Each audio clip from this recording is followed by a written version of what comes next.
Set.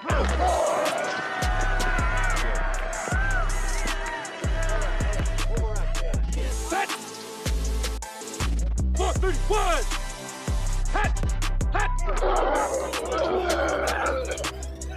Hey, what's up, everybody? Welcome to the Sunday Morning Quarterback. We are a podcast of three pastors who love ministry, leadership, and sports. Today, we have such a special episode with our fellow pastor, Russell Dixon, former Major League draft pick, on with us today. Baseball player, now turned to pastor. Adam is licking his wounds today as his Braves took a hard L. Adam, how you feeling today? I am licking my wounds, but you know what? Carolina Blues behind me, and my wife's balls knocked off the pod, so I'm feeling good. I'm feeling good. Nice. Now, Dad, many would suspect Dallas lost last night, but we feel good, don't we? We feel good about where we're at. I feel good. I saw our team battle. We can get our number one quarterback back, silence all those critics, and I think we're ready to take out the Lions and the Bears and go on another run. Awesome. Well, very cool. Hey, today's a special episode because we have somebody that knows a little bit about sports and ministry. And so we have a friend of mine, Russell Dixon, who I've come to know pretty well over the past 2 years. And just to give a little disclaimer, Russell, correct me if I'm wrong, but you were a Major League draft pick. You were an outfielder. You played at Auburn in college. What year were you drafted? I was 7th round pick in the 2007 draft. So if you follow sports, that was the year that year after the Astros had signed Carlos Lee. And so the Astros actually didn't pick until the 3rd round that year. And then so that would have made me their 5th overall pick. And then they didn't sign their 3rd or their 4th rounder. So in terms of guys that actually signed and got to camp, I was the 3rd overall pick that actually signed and got to camp. So awesome. Very cool. Well, hey, what we're going to do is we're going to pick your brain a little bit on playoff baseball. So I want you to know that up front so that you can understand the opinion of somebody who's been there and seen it. And then on the back end, we're going to talk a little bit about ministry and leadership, and Russell's going to share a little bit about his baseball and ministry journey. So, fellas, let's jump in. Russell, I'm going to start with you. Wild weekend in the major leagues. Your Astros are hanging in there. Adam's Braves took a hard L. We saw the Yankees game, a wild one last night. What is your reaction so far to the most recent outcomes in the MLB playoffs? Well, I think it's just a reminder of why postseason baseball is awesome. This is my favorite time of year, period, for all the reasons. You've got playoff baseball, you've got college football, basketball is about to start. So I've loved seeing some of the upsets, seeing the Padres win. Even though I am a bias to the Astros, I grew up loving the Braves. So I was bummed to see them lose, but it's also fun and exciting seeing new teams take on steam. So it's been exciting so far, and I'm looking forward to the next couple weeks. Very cool. All right, Adam, give it to us. What happened to the Braves? Well, let me just remind our listeners that the Atlanta Braves are the reigning World Series champion, and I'm going to say that while I still can. True. And I'm not one to make excuses, but there's something that stood out to me very plainly after Atlanta lost and then the Dodgers lost. The MLB recently reformatted how they do the wild card. And so the Dodgers and the Braves had an entire week just sitting around. And baseball, probably more than any other sport, is about rhythms. Mm-hmm. And so you've got these guys who have been playing. They played 160 games over 6 months with almost no breaks except the All-Star break, which is just a few days. And then you've got a week off. And so the Dodgers have one of the best records in the history of the sport, and they got spanked. And so I think that played a major factor. I'm not, making an excuse to say, I want to give credit where credit's due. Philly looked excellent. San Diego deserves everything they've got coming. But I think that was a major factor. But again, I'm still enthusiastic. The Braves locked up a few of their good young stars in long-term contracts over the last several weeks. So chop on.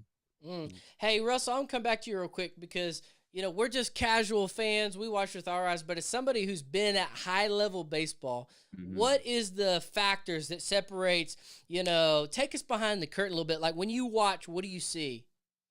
I think it's just the people that can tune out the pressure of the moment, and really, obviously they know it's a game that's bigger or as big as any they've played in their life. But just, that the beauty of, like Adam was saying, of baseball is you play so much that at that level, the difference in good and great are the ones that can, treat it where it's almost just like another game. It's another at bat. It's, it's not that you're flippant about it, but that you don't allow the pressure to get you in that way. And then just the ones that can execute and do the simple things. Instead of going up and trying to hit a home run, continuing to focus on having a good at bat. I mean, that was one of the big things is, I tried to focus on having quality at bats, trusting the more quality at bats that I had, eventually, hopefully the results would be there. And so that's what I see in the postseason, those guys that can just continue to focus on those things that have made them successful all year and tune out the pressure.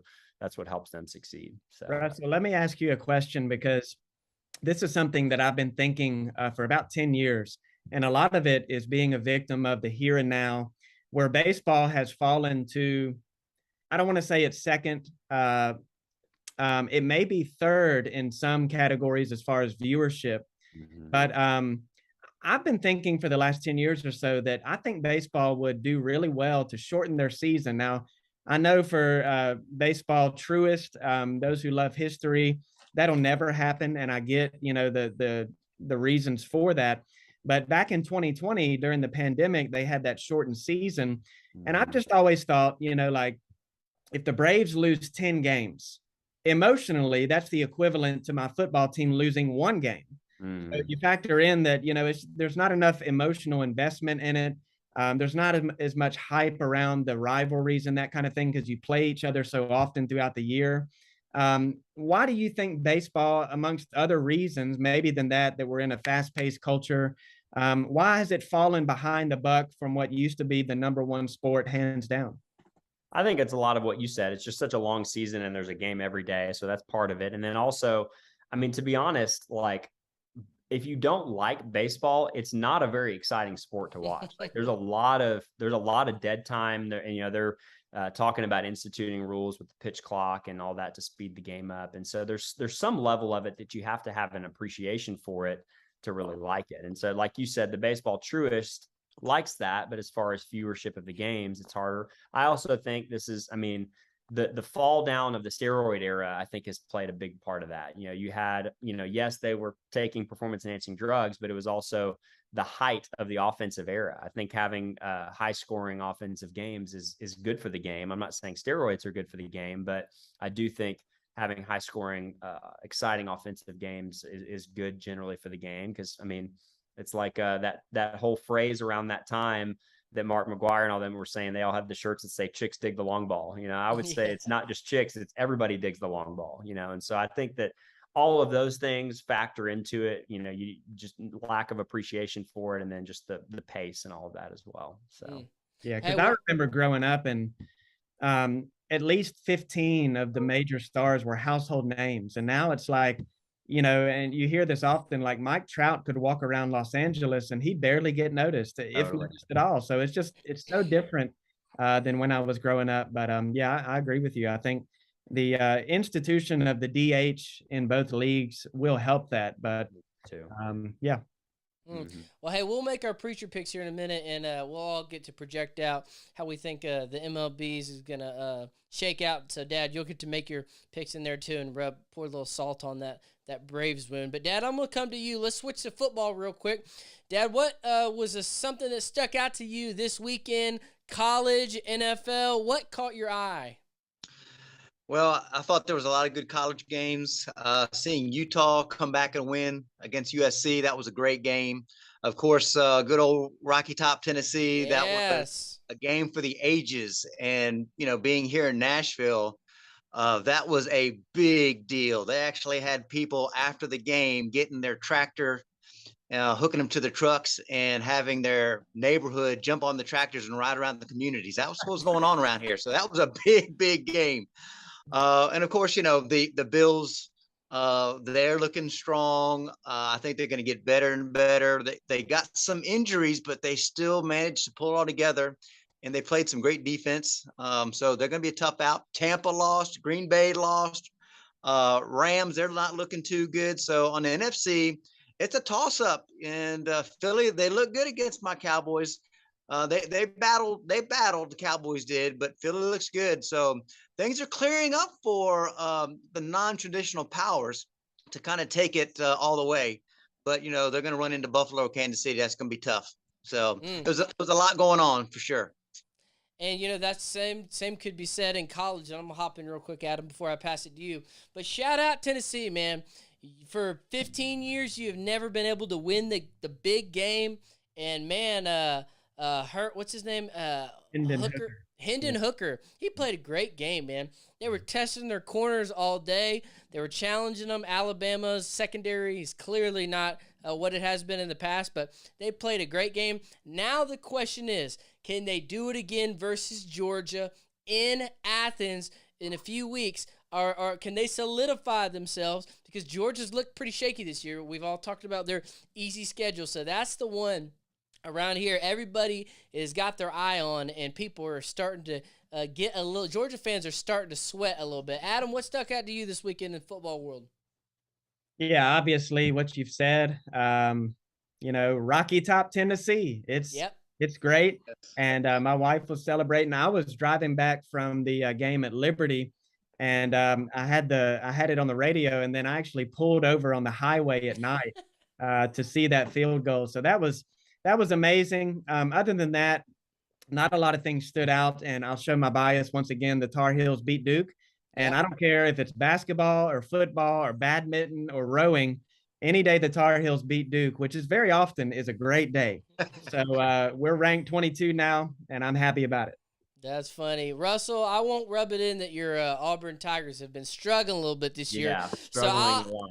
I'll transition us to our Preacher Pick segment. We're shifting gears all over the sports landscape. Let's talk football, or let's talk baseball, and then I'll pass it to you guys, and y'all can throw in a little NBA too. Russell, give us your predictions on how you think the MLB playoffs are going to shake out. What do you see? Obviously got to pull for the Astros regardless. So, and I think that their pitching staff and offense. They swept the Mariners with Altuve being, a little cold at the moment and not seeing the ball great. So I think that that's a good sign. So forget the partiality towards them. I still think that, unless they fall apart, they'll make it to the World Series. And then I'm torn between the Padres and Phillies because they're both hot at the right time. Yes. I think if I had to guess right now and go with my gut, I'm actually going to go with the Padres. I don't know why. Just the saltiness that they have, that Machado, Soto, just kind of that grinder. I like that a lot. So I'm gonna go Padres Astros. Nice. Now, Russell, real quick, you came up in the Astros farm system. Did they teach the trash can hitting thing back then when you were? I was long before the trash can era. Let it be known. Although I was teammates with Altuve for 2 seasons, and Nice. I know he's gotten a bad rap for all that, but I can personally attest to he is a world-class guy and one of my favorite teammates. Forget the kind of player that he is, but just one of my favorite teammates that I've ever had. And he loves the Lord. I don't know enough about the decision process where he may have been involved in that. And, I know, but I still, even if he did do that, I still believe wholeheartedly that he loves the Lord. And, if he was a part of that, it was just a bad decision that, didn't think about. So, but yeah, it's I was pre-trash, although I probably could have used a trash can. I would have lasted a lot longer in their system if I had some trash can help around me. That's hilarious. We'll come back here a little bit because I definitely have a few questions I want to pick your brain on about playing at that level. Real quick, Adam, MLB playoff outcome. NBA starts tomorrow. Real quick, what are your Preacher picks? Yeah, it's hard for me to not think that the Phillies are going to win the World Series because I watched them run through my Braves. But yeah, I'm gonna have to agree with San Diego because you have to think. I don't know if any of you watched those games, but those games, their home games, weren't really home games. They had so many Dodgers fans in the stadium, and to knock off a roster like that with a record like that, I think they've got all the confidence in the world. So I see them advancing, probably meeting Houston. And I like Altuve too. I always have, and probably the reason is we're the same height. So I think it's just, I just think Hey, Adam, you're taller, I promise. Whatever that program says, it is not right. I promise. I used to joke with him and say, don't sneak up behind me in the locker room, because if he came up behind me, I'd turn right around and just miss him because he's like this tall. Yeah. And then, the NBA starts tomorrow, and it kind of always creeps up on us when it does begin. So I see the Warriors dynasty continuing. I think Curry and the gang are going to come back probably stronger than they were after they won the championship, because they locked down Jordan Poole for another long contract. They've got all those young guys that weren't getting a lot of run late last year and then into the playoffs. So, I see the Curry era still being with us, and I find them meeting the team that I thought they would meet last year when I picked this is the Bucks. I think it is Giannis on the East Coast and Curry on the West Coast, and probably will be for the next handful of years. And I've got the Warriors repeating, even though Giannis is going to win another MVP. People forget that the Bucks didn't have Chris Middleton last year in the playoffs, and still almost made it to the finals. So I've got Warriors Bucks again this year. Yep, I agree. I would love to see, I don't know if he could put a whole season together as good as last year, but I'd love to see Joel Embiid get one. As far as MVP talk goes, I'm curious to see about the Nets, how they come and respond to all the noise and everything. And so I don't know, man. I think that Draymond Green, for those out there that saw, he knocked his own teammate out, put him into the wall. And so I think the bad vibe of that, kind of like the whole Tom Brady thing, I think that's going to follow the Warriors all season long. And I think the Bucks are going to reassert themselves. Dad, let's get to you real quick, and let's let you land on the plane on baseball. How do you see the playoffs shaking out? I'm exactly with the guys. I have fallen in love with the Padres. They're just a fun, resilient team. And, what they did to the Dodgers being up over 20 games, and they looked them right in the eye and took them out. And so I love this. This is the greatest time to be a sports fan. You got the pros, you got NFL, you got Major League, you got college. Basketball starting. This is just a great time to be a sports fan. And I'm excited to see Padres. They're not one of these great powerhouses. They are going to run into a team like the Astros. I think that they'll play the Astros. Astros are a very mature team. They've been there. They've done that. And so they're going to be a tough out. But I'd like to see San Diego get there. Very cool. Well, hey, let me say one more thing before we move on. Go for it. Jets, Jets. Oh, yeah. That's a fun story to watch, too. I watched that game. They totally throttled, a beaten down Green Bay. But, to go into Green Bay and win, that was a big thing. And I'm really starting to like, they got some cool guys on defense. Their QB's got some swag. They got a cool coach. So that's going to be a team to watch in the future. Not only them, but the Giants, man. The New York teams are back. A lot of people think the Giants may make it to 9-1 because they got a cake schedule. And, of course, Adam, their only losses to the Dallas Cowboys, but we won't talk about that. Hey, guys, let's keep it moving. One of the things about pastors like us, man, we're sports junkies. We're ministry junkies. So we can switch gears real quick. So we're going to switch to our ministry and leadership segment. This is cool because talking to Russell, we kind of get to talk about both. So every time we bring on a pastor, we ask them 3 questions. The first one is, tell us about your family and your church where you're planted. 2, tell us about your sports bias, which I'm sure you have quite a few. And then 3, what is your biggest preaching blunder? Take it away, sir. So family, my wife, Liz, we met on staff together at Second Baptist Church in Houston, where I served previously. And we have 2 boys. We've got a 3-year-old son named David. And then we've got a son who just turned 2, Drew. And the Drew was a total surprise. We weren't not trying. The Lord just said, here you go. And we were like, oh man, here we go. So we have loved being out here. We are at Sunset Canyon Baptist Church in Dripping Springs. So I served on staff at Second Baptist in Houston for 8 years. My father is still one of the executive pastors there. So Dr. Young obviously is the senior pastor. And then if the church were a business, his role would be similar to a COO. So he does a lot of the operations, logistics, facilities, all of their new campuses they've built. He's overseen all that. So kind of grown up in it. And honestly, I never thought I would end up in it being a PK.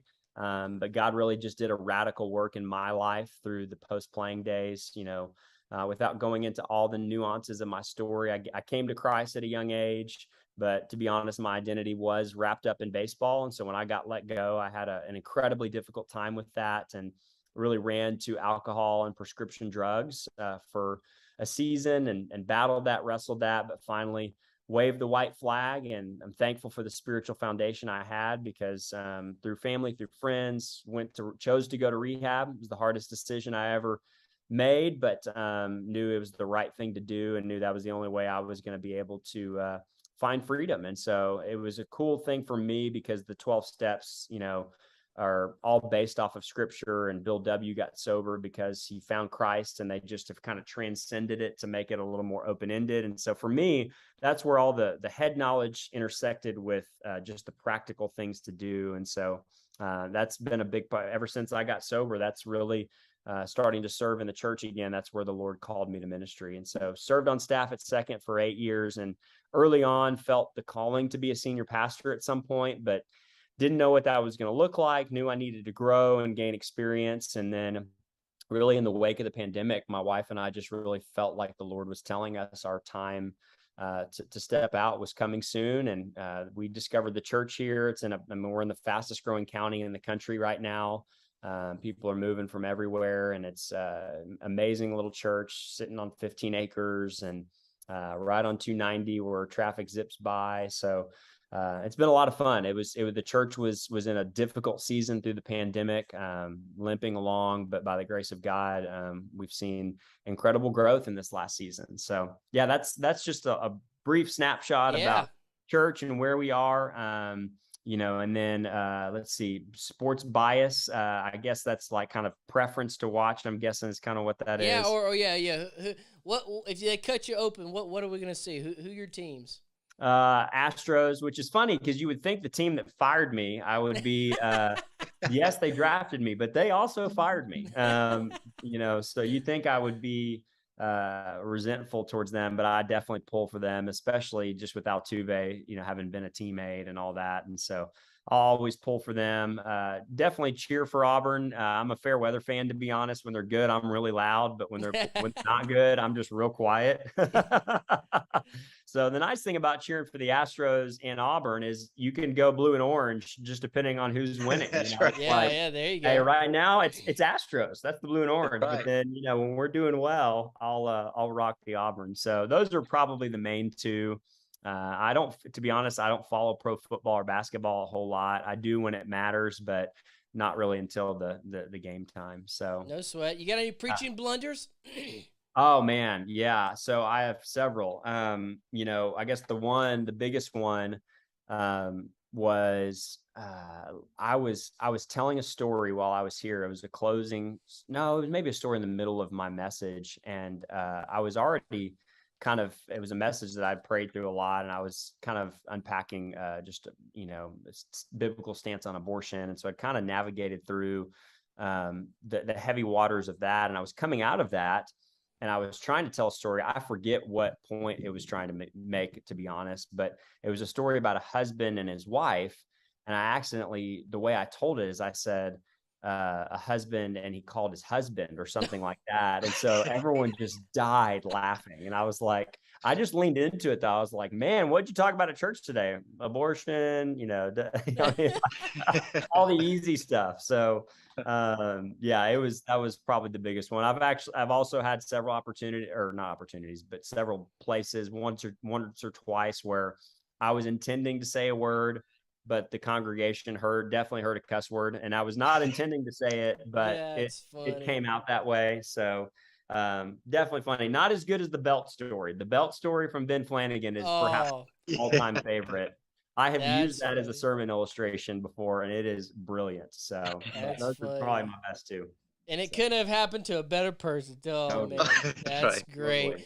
Well, hey, let's shift gears real quick. We're going to talk about church and ministry, but it's rare to have somebody like you that has been in both worlds. So we got to geek out for a second. I'm going to ask a question, Dad, then I'll pass it. You can ask.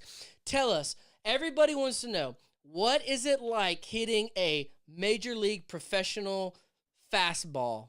Take us behind the scenes on that. Man, to be honest, hitting the fastball was not it was actually not my weakness. That was one of the things I could do. Is, I mean, it was kind of I had the mentality, the harder he throws, the farther it goes. You know, if I just, okay, which is the hardest? Take us behind the curtain. Like the hardest fastball? No, the hardest pitch to hit. For me personally, it was either a guy with a really good breaking ball, or what I struggled with the most was a guy that had a really good changeup, because it looks like a fastball, and they speed your bat up, and you make contact, but it's rarely good contact, because everything looks right. They keep the same arm speed, but you just can't really square it up. And so, but yeah, I think the fastest fastball I squared up was Daniel Bard, 102, and I just, hit a line drive right back up the middle. So for me, the heater wasn't the hard part, but when they started spinning stuff and changing speeds, that's where I struggled. So Russell, I've always wondered this, because I never played above like middle school, but I watch baseball so much, and I hear about all the softball. Yeah, I hear. Yeah, I was 5'7", decided basketball was a better route. Totally. Wise That didn't work choice. out either. I've always wondered, when I listen to the commentators and whatnot talk about, all of the little tiny minutia things you can do, almost as if when that 95 or 90 mile per hour pitch is coming at you, you have the ability to do it. Would you say that that's more just, it comes naturally, or is it something you're actually like processing in your mind while that ball is coming right at you? It's both. There's some guys that just have a very natural instinct for that, but there's also things like anytime, like if I were to put y'all in the box with a guy that throws 98 right now, it would be overwhelming. But if you did it every day, eventually it would start to look normal. And that was the thing, is you start building things. Like I would go stand in on guys' bullpens, and so much of it is, yes, you need to have a quick bat, and yes, you need to have a good swing plane. But if you just do things like getting ready to hit on time, if you start your load early and get into a good hitting position and do all those little things, believe it or not, you set yourself up well to be able to make consistent contact. The hard part is, the higher you go, hitters start to really almost, I've always called it hunting pitches. They're not guessing, but at that level, like you can't go in facing a Tyler Glasnow from the Rays that throws 100 and has just a devastating 12-6 breaking ball. You go up there and you sit on one or the other. And so you go, hey, I'm gearing up for the heater, and I know if he throws it in this spot, I'm going to take 3 aggressive hacks and I'm going to tee off on it. Sure, when you get to 2 strikes, some guys shorten up and try to put the ball in play. But you also go in knowing, if he throws 2 hammer breaking ball, I'm just going to go like this and tip my hat and reassess when I get to 2 strikes. Same thing on the opposite. You go up sitting on a breaking ball. That's why when you see guys, that you see a guy throw a really good breaking ball and some guy hits it to the moon, and you're like, how did he hit that? It's because he was sitting on it. They know.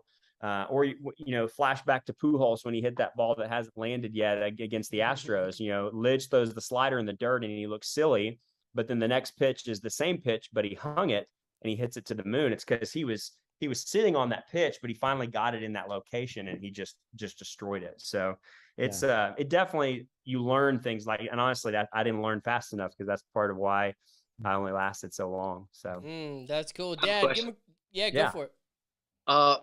So I too have loved Altuve for years, but what makes him, he reminds me of Spud Webb back in the Atlanta Hawks, who was 5'6" and can do some amazing dunks.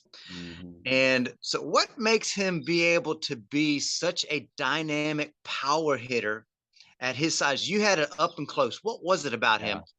It's interesting. He didn't really develop that until because he didn't hit for a whole lot of power in the minor leagues. He was kind of more of a leadoff guy that would get on base and would steal bases, and he'd hit doubles and he'd hit the ball hard.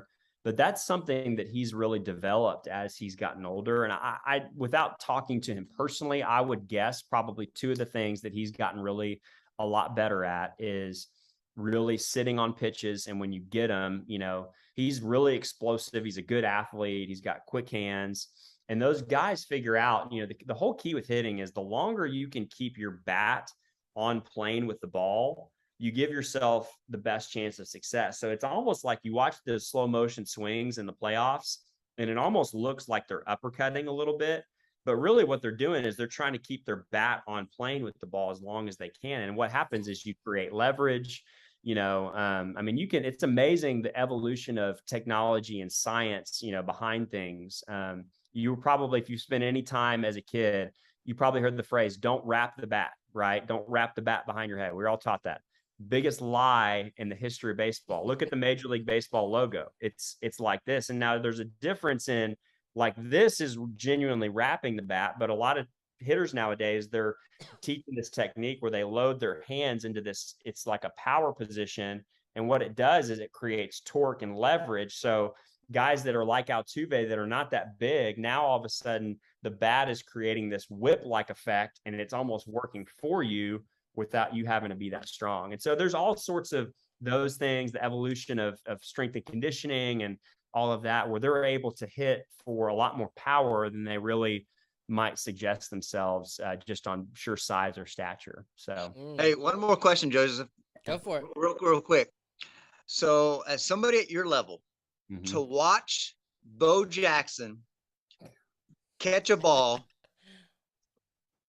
right where he caught it, you know, one bounce into his hand and yank that sucker all the way to home base. Is that even impressive to somebody like you who's seen all that stuff? Is that impressive to a major leaguer? Oh, totally. I mean, there's some guys like that, you know, the Mike Trouts, the Bo Jacksons, the guys that are just freak physical specimens. There's things that they do that, you know, are on a whole nother level. You know, there's a lot of more guys in the big leagues that are like Altuve than there are like Bo Jackson, but that's what makes, you know, the Josh Hamiltons, you know, I mean, he was a freak. I mean, an absolute physical specimen.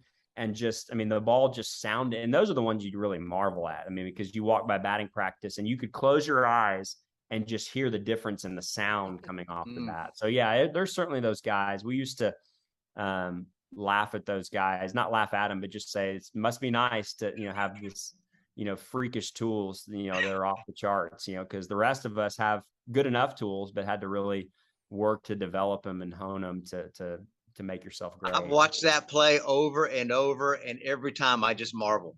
Unbelievable athletic ability.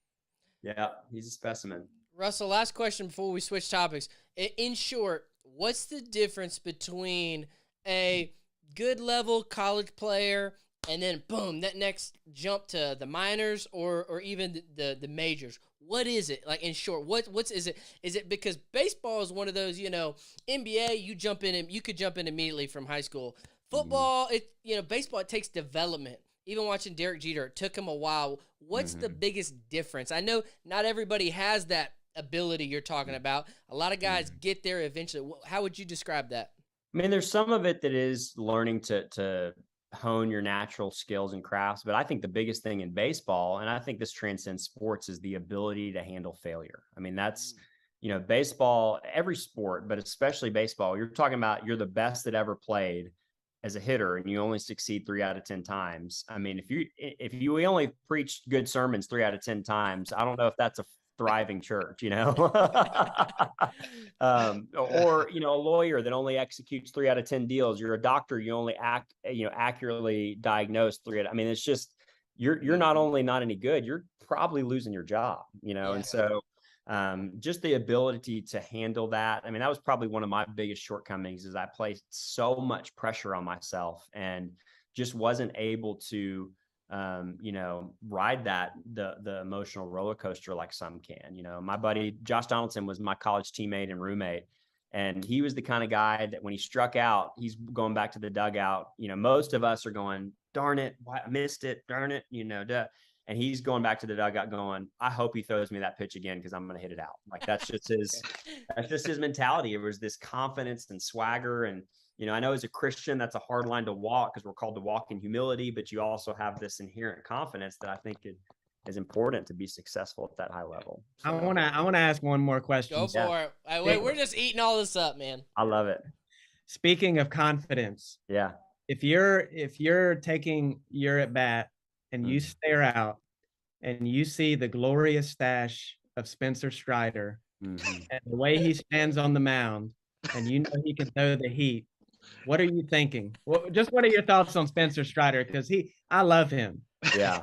I mean, the thing that's so great about baseball is you see more and more of that, and you just learn it kind of becomes a part of the culture. So, just as far as the stash goes, but yeah, he's got some nasty stuff. And that's what's scary about the game is, I mean, now, like for pitchers, if you're a righty and you don't throw 96, 97, even as a starter, like, you better have 2+ pitches, to go with it. I mean, it's just crazy how, I mean, I remember when I played, guys still threw hard, but I remember guys that threw 95 or above still stood out. Now, I mean, it's everybody does, it's just, I mean, it's crazy how special some of these arms and some of the talent is. So, but yeah, it's all of that part is, what guys become known for, the Brian Wilson beard back in the day, and all of those things. That's just part of what makes baseball culture so fun and unique. And just that's the biggest thing I miss. I don't miss the pressure. I don't miss the playing days,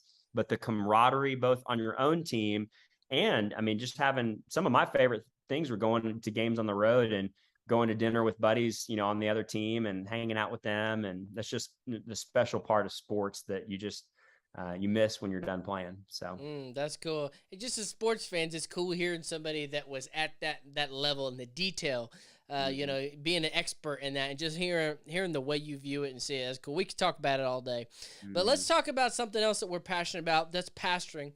And just to give our audience a little perspective, each of you, in a different way, I would say, or maybe the church or the situation you went into, in some form or fashion, was a revitalization. When we use that word revitalization, we mean going into a church that needs revitalizing. Maybe not all the way, but at different levels. I know, Dad, when you got to Charlotte Road, y'all took about 3 years to really recreate the culture, and then you've revitalized the services, everything from the building. Adam, you guys did a renovation to your sanctuary, but ministerially and pastorally, it's a revitalization. And Russell, coming to a church after COVID and everything that your church kind of went through, I wanted to talk for a minute about what are some of the challenges and victories of revitalizing a church. So maybe you're out there, if you're a pastor or you're in ministry, or even if you go to a church and your church is revitalized before. So we're just going to land the plane on this topic and give us some room for discussion. And Russell, I'll start with you, and then Dad, I'll come your way. But Russell, my first question is, what are some challenges and victories of revitalizing a church? I think revitalizing a church is perhaps the hardest thing to do in ministry. I've talked to my parents a lot. I think planting as a whole, in some ways, is a whole lot easier, just because you're, at least as far as the culture and the all of those things, because you're starting from scratch. On the what's going to pay the light bill, sure, revitalization probably feels a little bit safer because you know what you're generally working with and not working with. But I think the biggest thing is, we all know that in every church, there's things that are held near and dear. And so navigating those landmines, if you will, just to understand, like, hey, what is something that we know we need to change, but maybe doing it right away is not the wisest play.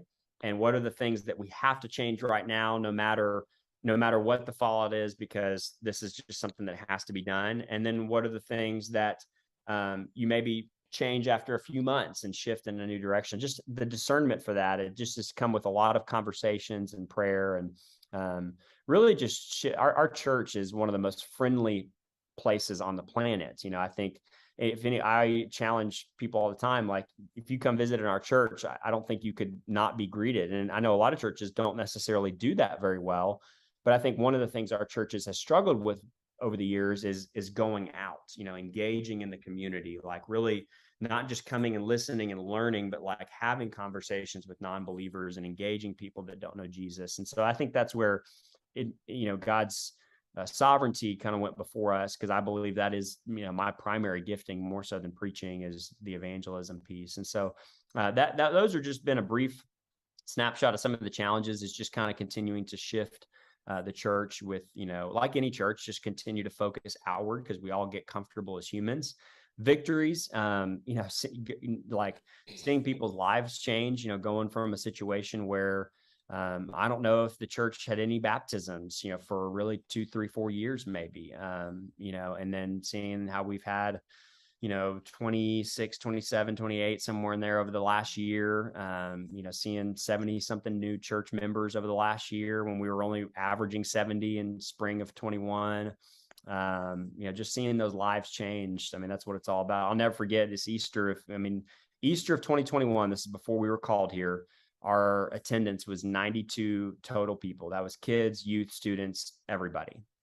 Easter of 2022, we had 375. So Wow. just turning around and seeing our deacons pulling out chairs. I broke down. I mean, it just was seeing what God, just knowing the fight and the blood, sweat, and tears. I know these guys know that. There's nothing like it. So it's been simultaneously the hardest thing I've ever done, but also the most rewarding thing I've ever done. So that's awesome. Dad, you want to follow that? Yeah, there's so many aspects to doing revitalization, as it is just in pastoring in general. But one of the things I think is most important for somebody who's listening, who's just getting ready to get engaged, is be patient. Be careful when you hear other people's stories, because every story is different, and your story as a pastor will be different. And so go in it with patience, and be creative, because when you're going into a church that's small, that has a small budget, you got to be very creative and very loving. Just love on the people. What I have learned is people don't mind change. What they kick back is how you change them. yeah. And so if you go in with force, you're going to have a fight on your hands. And then also I think there's some wisdom in timing, what to do, when to do it. And so when we're talking about patience, it's even patience with yourself on what to tackle first. And all these things that that I'm talking about, it's true in any church, no matter what size you're at. So we all really face the same challenges, the internal and the external. And so those are a couple of just the things that I think is very important, is be creative. If you're doing some revitalization, be careful of the timing, and pray, be patient. And let me just share this real quick. The victories, man, they are sweet. They are sweet.